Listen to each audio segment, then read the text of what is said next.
ওম শান্তি। আজি 16-3-2024 বৰ্ষৰ প্ৰাতঃ মুৰলী। ওম শান্তি। বাপ দাদা মধুবন। আজি বাবাই কৈছে, মৰমৰ সন্তানসকল, জ্ঞানৰ বিভাগ বেলেগ, যোগৰ বেলেগ। যোগৰ দ্বাৰা আত্মা শতপ্ৰধান হয়। যোগৰ বাবে একান্ত অৱস্থাৰ প্ৰয়োজন। প্ৰশ্ন: স্মৃতি স্থায়ী হৈ থকাৰ আধাৰ কি?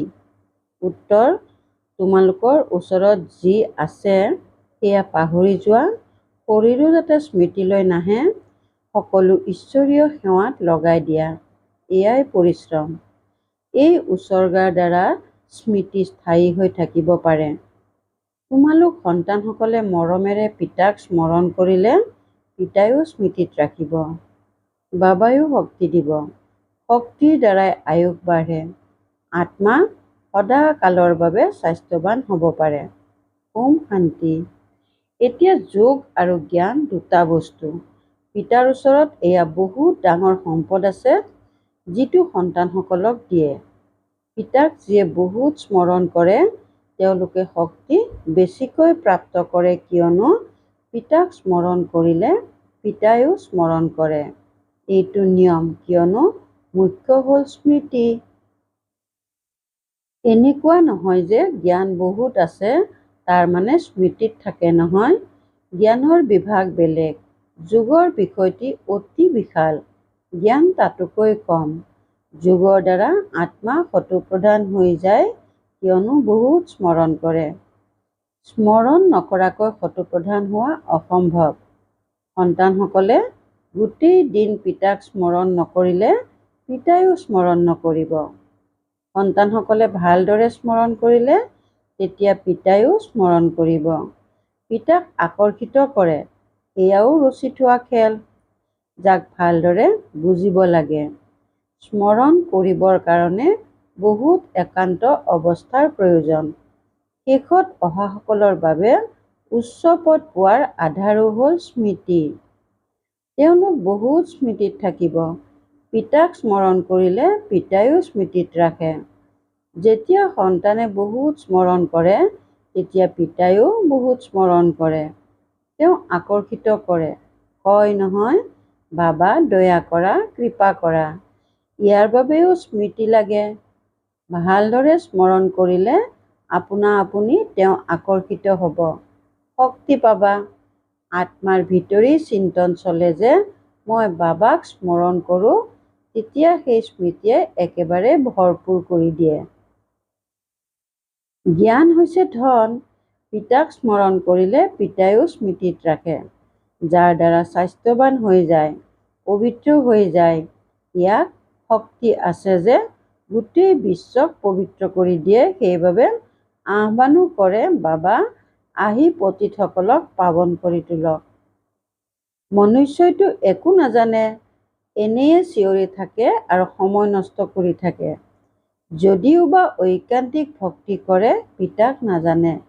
শিৱৰ মন্দিৰত কাশীত গৈ আত্মঘাতী হয়, কিন্তু একো নাপায়। পুনৰ বিকৰ্ম হ'বলৈ আৰম্ভ হৈ যায়। মায়াই ততালিকে আবদ্ধ কৰি দিয়ে। প্ৰাপ্তি একোৱে নহয়। এতিয়া তোমালোকে জানা, পতিত পাৱন হৈছে পিতা, তেওঁৰ প্ৰতি উৎসৰ্গিত হ'ব লাগে। তেওঁলোকে ভাবে শিৱ শংকৰ এজনেই, এয়াও অজ্ঞানতা। ইয়াত বাবাই বাৰে বাৰে কয়, মন মনা ভৱ। মোক স্মৰণ কৰিলে তোমালোক পবিত্ৰ হৈ যাবা। তোমালোকে কালৰ ওপৰত জয়ী হোৱা। ইয়াত তোমালোকে যিমানেই চেষ্টা কৰিবা, মায়াইও সিমানেই বিঘিনি আনিব, কিয়নো মায়াই ভাবে এওঁলোকে পিতাক স্মৰণ কৰিলে মোক এৰি দিব। কিয়নো তোমালোক যেতিয়া মোৰ হোৱা, তেতিয়া সকলো এৰিব লাগে। মিত্ৰ সম্বন্ধীয় ধন আদি একোৱে যাতে স্মৃতিলৈ নাহে। এটা কথা আছে, লাঠিও এৰি দিয়া, সকলো বস্তু এৰুৱাই, কিন্তু এনেকৈ কেতিয়াও নকয় যে শৰীৰো স্মৃতিলৈ নানিবা। পিতাই কয়, এই শৰীৰটো পুৰণা, এইটোও পাহৰি যোৱা। ভক্তি মাৰ্গৰ কথাবোৰো এৰি দিয়া।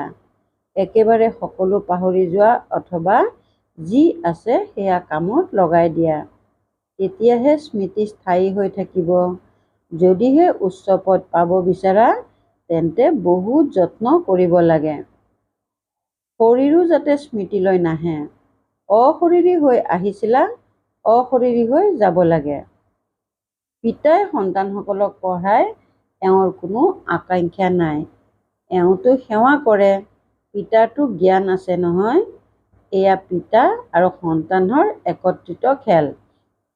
সন্তানেও স্মৰণ কৰে, তেতিয়া পিতাই বহি চাৰ্জ লাইট দিয়ে। কোনোবাই বহুত আকৰ্ষিত কৰে, তেতিয়া পিতাই বহি লাইট দিয়ে। যদি বেছিকৈ আকৰ্ষিত নকৰে তেন্তে এই বাবাই বহি পিতাক স্মৰণ কৰে। কোনোবা সময়ত কাৰোবাক শক্তি দিবলগীয়া হ'লে তেতিয়া টোপনিও নাইকিয়া হৈ যায়। এইটো চিন্তা চলিবলৈ ধৰে যে অমুকক শক্তি দিব লাগে। পঢ়াৰ দ্বাৰা আয়ুস নাবাঢ়ে, শক্তিৰে আয়ুস বাঢ়ে। সৰ্বদা স্বাস্থ্যৱান হয়। সৃষ্টিত কাৰোবাৰ আয়ুস 125, 150 বছৰো হয় তেন্তে নিশ্চয় স্বাস্থ্যৱান হ'ব। ভক্তিও বহুত কৰে। ভক্তিটো কিছু লাভ আছে, লোকচান নাই। যিয়ে ভক্তিও নকৰে তেওঁলোকৰ আচৰণো ভাল নহয়। ভক্তিত ভগৱানৰ প্ৰতি বিশ্বাস থাকে। পেচাগত কাম-কাজত মিছা পাপ নকৰিব, ক্ৰোধ নাজাগিব। ভক্তৰো মহিমা আছে। মনুষ্যই এইটো গম নাপায় যে ভক্তি কেতিয়া আৰম্ভ হ'ল। জ্ঞানৰ বিষয়েতো গমেই নাপায়। ভক্তিও শক্তিশালী হৈ যায়, কিন্তু যেতিয়া জ্ঞান প্ৰভাৱশালী হৈ যায় তেতিয়া ভক্তি একেবাৰে আঁতৰি যায়। এয়া দুখ সুখ ভক্তি আৰু জ্ঞানৰ খেল ৰচি থোৱা আছে।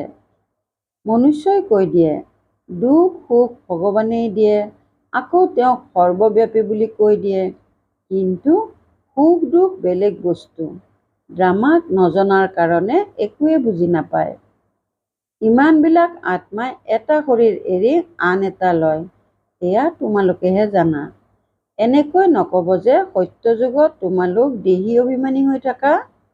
এয়াতো এতিয়াহে পিতাই শিকায়, এনেকৈ দেহী অভিমানী হোৱা। নিজক আত্মা বুলি বুজি পিতাক স্মৰণ কৰিব লাগে, পবিত্ৰ হ'ব লাগে। তাততো হয়েই পবিত্ৰ সুখধাম। সুখত কোনেও স্মৰণ নকৰে, ভগৱানক দুখতহে স্মৰণ কৰে। চোৱা ড্ৰামাখন কিমান অপূৰ্ব, যাক তোমালোকেহে ক্ৰমানুসৰি জানা। এয়া যি সাৰ কথা লিখে এয়া ভাষণৰ সময়ত পুনৰ আওৰাবলৈ। ডাক্তৰ উকিলেও সাৰ কথা টুকি ৰাখে। এতিয়া তোমালোকে পিতাৰ মত পোৱা, গতিকে ভাষণ দিয়াৰ সময়ত আকৌ আওৰাব লাগে। এওঁৰ শৰীৰটো পিতাই প্ৰৱেশ কৰে,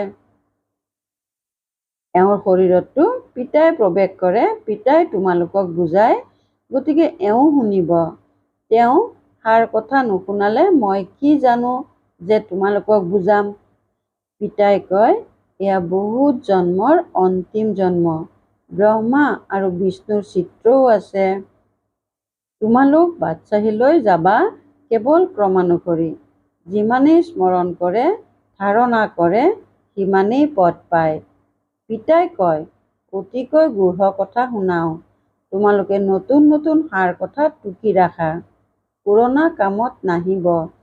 ভাষণ দিয়াৰ পাছত স্মৃতিলৈ আহিব যে এইটো কথা ভালকৈ বুজোৱা হ'লে বুদ্ধিত ভালকৈ ধাৰণ হ'লহেঁতেন। তোমালোক সকলো জ্ঞানৰ বক্তা, কিন্তু ক্ৰমানুসৰি। সকলোতকৈ উত্তম হ'ল মহাৰথী। বাবাৰ কথা বেলেগ। ইয়াত বাপ দাদা দুয়োগৰাকী একত্ৰিত হৈ আছে। মাম্মাই সকলোতকৈ অধিক ভালকৈ বুজাইছিল। সন্তানসকলে সম্পূৰ্ণ মাম্মাৰ সাক্ষাৎকাৰো কৰিছিল। ক'ৰবাত আৱশ্যক হ'লে তেতিয়া বাবাইও প্ৰৱেশ কৰি নিজৰ কাম কৰি লৈছিল। এয়া সকলো বুজিবলগীয়া কথা। পঢ়া আজৰি সময়ত কৰা হয়। গোটেই দিনটোতে পেচাগত কাম-কাজ আদি কৰে। বিচাৰ সাগৰ মন্থন কৰিবলৈ আজৰি সময় লাগে, শান্তি লাগে। ধৰি লোৱা কাৰোবাক শক্তিৰ কিৰণ দিব লাগে। কোনোবা ভাল সেৱা কৰা সন্তান আছে, গতিকে তেওঁক সহায় কৰিব লাগে। সেই আত্মাটিক স্মৰণ কৰিবলগীয়া হয়। শৰীৰক স্মৃতিলৈ আনি আকৌ আত্মাক স্মৃতিলৈ আনিব লাগে। এনেকৈ উপায় উলিয়াব লাগে। সেৱাধাৰী সন্তানসকলৰ কষ্ট হ'লে তেওঁলোকক সহায় কৰিব লাগে। পিতাক স্মৰণ কৰিব লাগে। তাৰ পাছত নিজক আত্মা বুলি বুজি কিছু সেই আত্মাটিকো স্মৰণ কৰিব লাগে। এয়া যেন চাৰ্জ লাইট দিয়াৰ দৰে। এনেকুৱা নহয় যে একে স্থানতে বহি স্মৰণ কৰিব লাগে। চলোতে ফুৰোতে ভোজন খাওঁতেও পিতাক স্মৰণ কৰা। আনক শক্তিৰ কিৰণ দিবলৈ হ'লে ৰাতিও জাগা। সন্তানসকলক বুজোৱা হৈছে ৰাতিপুৱা উঠি পিতাক যিমান স্মৰণ কৰিবা সিমানে আকৰ্ষিত হ'বা। বাবাইও লাইট দিব। বাবাৰ এইটোৱেই কাম, সন্তানসকলক চাৰ্জ লাইট দিয়া। যেতিয়া বহুতক চাৰ্জ লাইট দিবলগীয়া হয় তেতিয়াও পিতাক বহুত স্মৰণ কৰে। গতিকে পিতাইও চাৰ্জ লাইট দিয়ে। আত্মাক স্মৰণ কৰি চাৰ্জ লাইট দিবলগীয়া হয়। এই বাবাইও চাৰ্জ লাইট দিয়ে। লাগিলে ইয়াত কৃপা বুলি কোৱা বা আশীৰ্বাদ যিয়ে বুলিয়ে কোৱা, সেৱাধাৰীৰ বেমাৰ হ'লে দয়া উপজিব। ৰাতি জাগিও সেই আত্মাটিক স্মৰণ কৰিব, কিয়নো তেওঁক শক্তিৰ দৰকাৰ। স্মৰণ কৰিলে বাবাইও প্ৰতিদানত স্মৰণ কৰিব। পিতাৰ মৰম সন্তানসকলৰ প্ৰতি অধিক। সেয়েহে স্মৃতি তেওঁলোকৰ ওচৰলৈ যায়। বাকী জ্ঞানটো সহজ। জ্ঞানত মায়াৰ বিঘিনি নাহে। মুখ্য হ'ল স্মৃতি। ইয়াতেই বিঘিনি আহে। স্মৃতিৰে বুদ্ধি সোণৰ পাত্ৰ হৈ যায়, য'ত ধাৰণা হয়। প্ৰবাদ আছে, বাঘিনীৰ গাখীৰ সোণৰ পাত্ৰতহে ৰাখিব পাৰি। এই পিতাৰ জ্ঞান ধনৰ বাবেও সোণৰ পাত্ৰ লাগে। সেয়া তেতিয়া হ'ব যেতিয়া স্মৃতিৰ যাত্ৰাত থাকিব। স্মৰণ নকৰিলে ধাৰণা নহ'ব। এনেকৈ নুবুজিবা যে পিতা অন্তৰ্যামী। কিবা ক'লে আৰু হৈ গ'ল, এয়াতো ভক্তি মাৰ্গত হয়। সন্তান জন্ম হ'লে ক'ব যে গুৰুৰ কৃপা, আৰু নহ'লে ক'ব যে ঈশ্বৰৰ ইচ্ছা। ৰাতি দিনৰ পাৰ্থক্য আছে। তোমালোক সন্তানসকলক ড্ৰামাৰ ৰহস্যটো যে পিতাই ভালকৈ বুজাইছে তোমালোকেও প্ৰথমতে নাজানিছিলা। এয়া হৈছে তোমাৰ জীৱন্তে মৃত জন্ম। এতিয়া তোমালোকে জানা যে আমি দেৱতা হৈ আছো। এতিয়া তোমালোকে এই বিষয়টিৰ ওপৰত বুজাব পাৰা যে লক্ষ্মী নাৰায়ণে কেনেকৈ ৰাজ্য পালে, আকৌ কেনেকৈ হেৰুৱালে। গোটেই বুৰঞ্জী ভূগোল আমি আপোনাক বুজাম। এই ব্ৰহ্মায়ো কয়, মই লক্ষ্মী নাৰায়ণৰ পূজা কৰিছিলোঁ, গীতাও পঢ়িছিলোঁ। বাবাই যেতিয়া প্ৰৱেশ কৰিলে তেতিয়া সকলো ত্যাগ কৰিলে। সাক্ষাৎকাৰ হ'ল। বাবাই ক'লে, মোক স্মৰণ কৰিলে বিকৰ্ম বিনাশ হ'ব। ইয়াত গীতা আদি পঢ়াৰ কোনো কথা নাই। পিতা এওঁৰ শৰীৰত বহি আছে। সকলোবোৰ এৰুৱাই দিলে।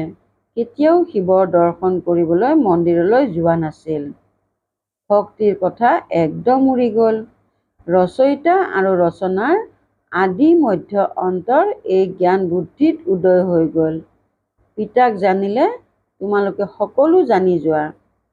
তোমালোকে এই আচৰিত বিষয়বোৰৰ ওপৰত লিখা উচিত, যাতে মনুষ্য আচম্বিত হয় আৰু শুনিবলৈ দৌৰি আহে। মন্দিৰলৈ গৈ যিকোনো লোককে সোধা, যেতিয়া এই লক্ষ্মীনাৰায়ণ বিশ্বৰ মালিক আছিল তেতিয়া আন কোনো বেলেগ ধৰ্ম নাছিল, ভাৰতেই আছিল। আকৌ আপোনালোকে সত্যযুগ লাখ লাখ বছৰৰ বুলি কেনেকৈ কয়? যিহেতু কয় যে যীশু খ্ৰীষ্টৰ 3000 বছৰ পূৰ্বে স্বৰ্গ আছিল, তেন্তে লাখ লাখ বছৰ কেনেকৈ হ'ল? লাখ লাখ বছৰতো অনেক মহৰ সদৃশ হৈ যাব। অলপ কথাও যদি শুনোৱা তেন্তে আচম্বিত হৈ যাব। কিন্তু যিসকল এইটো কুলৰ হ'ব তেওঁলোকৰ বুদ্ধিত এই জ্ঞান ধাৰণ হ'ব। নহ'লেতো ক'ব ব্ৰহ্মা কুমাৰীৰ আচৰিত জ্ঞান। এই ক্ষেত্ৰত বুজাবলৈ বুদ্ধি লাগে। মুখ্য কথা হ'ল স্মৃতিৰ। স্ত্ৰী পুৰুষে ইগৰাকীয়ে সিগৰাকীক স্মৰণ কৰে। এয়া আত্মাই পৰমাত্মাক স্মৰণ কৰে। এই সময়ত সকলো ৰোগী এতিয়া নিৰোগী হ'ব লাগে। এই বিষয়টোও ৰাখা কোৱা আপোনালোক বাৰে বাৰে বেমাৰত পৰে। গতিকে আমি আপোনালোকক এনেকুৱা সঞ্জীৱনী ঔষধি দিম যে আপোনালোকৰ কেতিয়াও বেমাৰ নহয়। যদিহে আমাৰ দৰৱ ভালকৈ কামত লগোৱা, কিমান সস্তীয়া দৰৱ, 21 প্ৰজন্ম সত্যযুগ তেতালৈকে বেমাৰ নহ'ব। সেয়া হয়েই স্বৰ্গ। এনেকুৱা সাৰ কথাবোৰ টুকি ৰাখা। আপোনালোক সকলো চাৰ্জনতকৈও ডাঙৰ চাৰ্জনে আপোনালোকক এনেকুৱা দৰৱ দিব যে আপোনালোক ভৱিষ্যতৰ 21 জন্মলৈকে কেতিয়াও বেমাৰত নপৰে। এতিয়া হৈছে সংগম। এনেকুৱা কথাবোৰ শুনি মনুষ্য আনন্দিত হ'ব। ভগৱানেও কয়, মই অবিনাশী চাৰ্জন। স্মৰণো কৰে, হে পতিত পাৱন অবিনাশী চাৰ্জন আহক, এতিয়া মই আহিছোঁ, তোমালোকে সকলোকে বুজাই থাকা। অৱশেষত অন্তত সকলোৱে নিশ্চয় বুজিব। বাবাই উপায় শুনাই থাকে। ভাল বাৰু, অতি মৰমৰ কল্পৰ পাছত পুনৰাই মিলিত হোৱা সন্তানসকলৰ প্ৰতি মাতা পিতা বাপ দাদাৰ স্নেহপূৰ্ণ স্মৰণ আৰু সুপ্ৰভাত। আত্মিক পিতাৰ আত্মিক সন্তানসকলক নমস্কাৰ। ধাৰণাৰ বাবে মুখ্য সাৰ 1 নম্বৰ, পিতাৰ পৰা চাৰ্জ লাইট ল'বলৈ ৰাতিপুৱাতে উঠি পিতাৰ স্মৃতিত বহিব লাগে।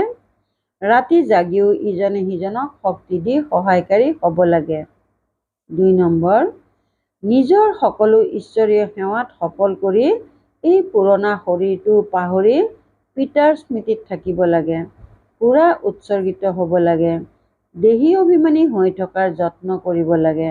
বৰদান, স্বদৰ্শন চক্ৰৰ দ্বাৰা মায়াৰ সকলো চক্ৰ সমাপ্ত কৰোঁতা মায়াজিত হোৱা। স্বদৰ্শন চক্ৰৰ দ্বাৰা মায়াৰ সকলো চক্ৰ সমাপ্ত কৰোঁতা মায়াজিত হোৱা। নিজে নিজক জনা অৰ্থাৎ স্বদৰ্শন হোৱা আৰু চক্ৰৰ জ্ঞান জনা অৰ্থাৎ স্বদৰ্শন চক্ৰধাৰী হোৱা। যেতিয়া স্বদৰ্শন চক্ৰধাৰী হোৱা, তেতিয়া মায়াৰ অনেক চক্ৰ স্বতঃ সমাপ্ত হৈ যায়। দেহবোধৰ চক্ৰ, সম্বন্ধৰ চক্ৰ, সমস্যাৰ চক্ৰ, মায়াৰ অনেক চক্ৰ আছে। 63 জন্ম এই অনেক চক্ৰত আবদ্ধ হৈ থাকিলা। এতিয়া স্বদৰ্শন চক্ৰধাৰী হোৱাৰ বাবে মায়াজিত হৈ গলা। স্বদৰ্শন চক্ৰধাৰী হোৱা অৰ্থাৎ জ্ঞানী যুগৰ দেউকাৰে উড়ন্ত কলাত যোৱা। শ্লোগান, বিদেহী স্থিতিত থাকা, তেতিয়া পৰিস্থিতিবোৰ সহজে পাৰ হৈ যাব। বিদেহী স্থিতিত থাকা, তেতিয়া পৰিস্থিতিবোৰ সহজে পাৰ হৈ যাব। ওম শান্তি।